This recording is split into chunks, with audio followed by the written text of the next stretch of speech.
Guys, welcome back to my YouTube channel activities with Gunjan Singh. So guys, आज की इस video में हम हिंदी व्याकरण के बारे में चर्चा करने वाले हैं। जैसा कि आप देख सकते हैं, ये एक मेरे पास व्याकरण की बुक है जिसमें से मैं आज आपको कुछ एक्सप्लेन करने वाली हूँ। तो जिसमें हमारा ये जो पहला लेसन है वो है वर्ण और वर्णमाला के विषय में। ठीक है दोस्तों, तो देखिए, जब आपको बच्चों को समझाना है वो चीज़ें मैं आपको समझाने वाली हूँ इस बुक से। आप अपने बच्चों को ऐसे समझा सकते हैं। तो आइए देखते हैं वर्ण और वर्णमाला के विषय में। तो दोस्तों, वर्णों के निश्चित क्रम को वर्णमाला कहा जाता है। वर्ण आपको पता है, जो कि स्वर और व्यंजन जो होते हैं वो सभी वर्ण कहलाते हैं। ठीक है, और उनका जो निश्चित क्रम होता है उसको हम वर्णमाला कहते हैं। ठीक है, वर्ण दो प्रकार के होते हैं, स्वर और व्यंजन। जो स्वर होते हैं, जैसा कि आप देख सकते हैं दोस्तों, ये यहाँ पर स्वर दिया हुआ है। और व्यंजन क से जो य तक होता है वो सब भी क्या है, वर्ण होते हैं। ठीक है, उसको हम वर्णमाला, उसके निश्चित क्रम को हम वर्णमाला कहते हैं। आपको यहाँ पर ये क्लियर हो गया होगा कि वर्णों के निश्चित क्रम को वर्णमाला कहते हैं और वर्ण दो प्रकार के होते हैं, एक स्वर और दूसरा व्यंजन।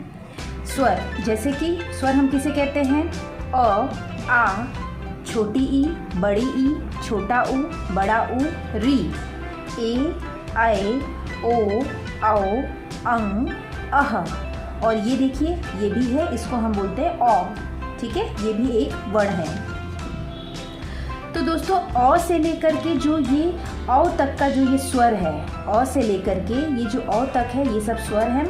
और स्वरों के अलावा अंग, अह और ये जो औ है, वर्णों का भी प्रयोग किया जाता है। इन सब का भी प्रयोग किया जाता है। ठीक है, तो अह से कोई शब्द शुरू नहीं होता। ये जो अह दिया हुआ है, इससे कोई भी शब्द शुरू नहीं होता है।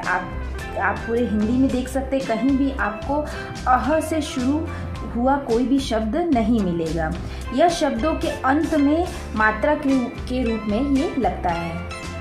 तो क्या है इसका मतलब? इसका मतलब ये है कि इस अह से कोई भी शब्द शुरू नहीं होता है और यह शब्द के अंत में मात्रा के रूप में लगाया जाता है।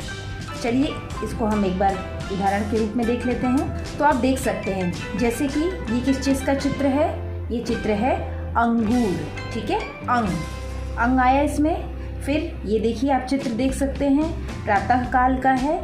तो प्रातः, जो अह की मैं बात कर रही थी, वो उससे कोई शब्द शुरू नहीं होता है। वो क्या होता है, किसी भी शब्द के अंत में मात्रा के रूप में लगता है। जैसा कि यहाँ पे आप प्रातः में देख सकते हैं। अगला आप देख लीजिए, ऑफिस। ऑफिस, तो ये जो आपको ऑ दिख रहा है, ये क्या है, ये भी वर्णों का ही प्रयोग किया जाता है इसमें भी। ठीक है, तो ये ऑफिस। ठीक है, यहाँ पे दोस्तों मैं आपको एक बात बता दूँ कि अह, जैसे कि मैंने आपको बताया, अह, जैसा कि मैंने यहाँ पे लिखा है, आपको मैं दिखा देती हूँ।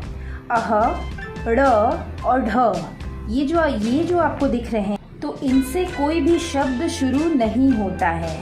ये हमेशा अंत में ही, किसी भी शब्द के अंत में ही प्रयोग किए जाते हैं। ठीक है, अब ये है व्यंजन। व्यंजन, जैसा कि आपको पता है, क से लेकर पूरा य तक होता है। तो आइए एक बार देख लेते हैं इसमें। क, ख, ग, घ, अंग, च, छ, ज, झ, इय, ट, ठ, ड, ढ, ण, त, थ, द, ध, न, प, फ, ब, भ, म, य, र, ल, व, श, श, स, ह, क्ष, त्र, ज्ञ।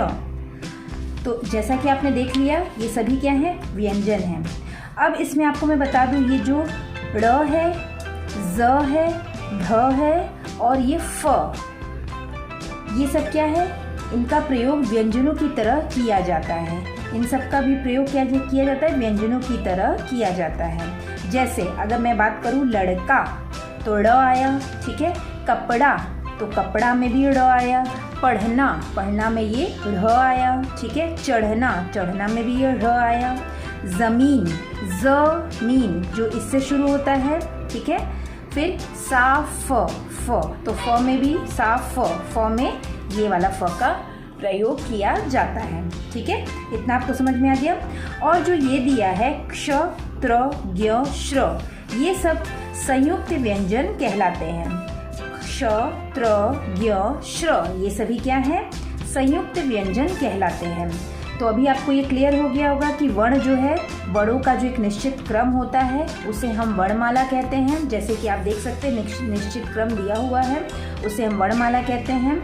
और जो वर्ण होते हैं वो दो प्रकार के होते हैं, स्वर जो मैंने पीछे भी आपको दिखाया और व्यंजन जो कि मैंने यहाँ पे आपको बताया, ठीक है। और श, त्र, ज्ञ, श्र, ये सब क्या कहलाते हैं? संयुक्त व्यंजन। तो दोस्तों आज की वीडियो में हम इतना ही बात करेंगे, इसके आगे का हम नेक्स्ट वीडियो में कवर करेंगे।